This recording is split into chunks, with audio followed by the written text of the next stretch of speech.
Hello all, welcome to my channel. మనము మార్గశిర మాసంలో 3వ గురువారాన్ని జరుపుకుంటున్నాము. అయితే ఈ 3వ గురువారం నాడు లక్ష్మీదేవిని ఎలాంటి మంత్రాలతో మనం ఆరాధించాలి, అలానే ఎలాంటి నైవేద్యాన్ని సమర్పించాలో మనం ఈ వీడియోలో తెలుసుకుందాము. ఈ రోజు ఎవరైతే 3వ గురువారం నాడు వ్రతంగా ఆచరిస్తున్నారో అలాంటి వారందరూ కూడా ఉదయాన్నే లేచి చక్కగా తలస్నానం చేసి, తలంటుకోకూడదండి, తలస్నానం చేసి ఇంటిని శుభ్రం చేసుకుని, అలానే పూజా మందిరాన్ని శుభ్రం చేసుకుని ముందుగా వినాయకుడిని పూజించుకున్న తర్వాత మాత్రమే అమ్మవారిని పూజించుకోవాలి.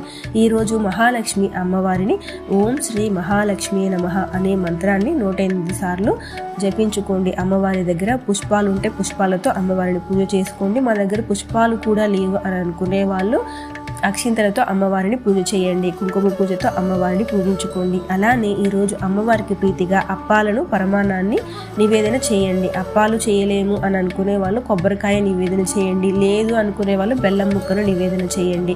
భక్తిగా అమ్మవారిని ప్రార్థించడం ముఖ్యము. అయితే ఈరోజు పూజ అనంతరము వ్రతకథను చదువుకోవాలి. వ్రతకథను మాకు చదవడం రాదు అని అనుకునే వాళ్ళు వ్రతకథని నేను ఒక లాంగ్ వీడియోలో పోస్ట్ చేస్తున్నానండి. ఆ వ్రతకథను విని తల మీద అక్షింతలు వేసుకొని అమ్మవారికి సంకల్పాన్ని చెప్పుకోండి. అంటే మీ మనసులో ఉన్న కోరికను అమ్మవారికి నివేదన చేసుకున్న తర్వాత మీ పూజ కంప్లీట్ అవుతుందండి.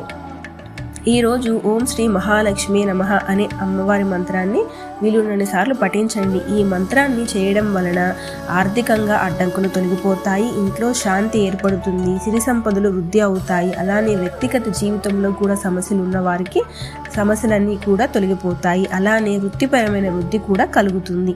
ఇదండి ఇవాల్టి వీడియో. నా వీడియోస్ కానీ నచ్చినట్లయితే లైక్ చేయండి, షేర్ చేయండి, సబ్స్క్రైబ్ చేయండి. Thank you.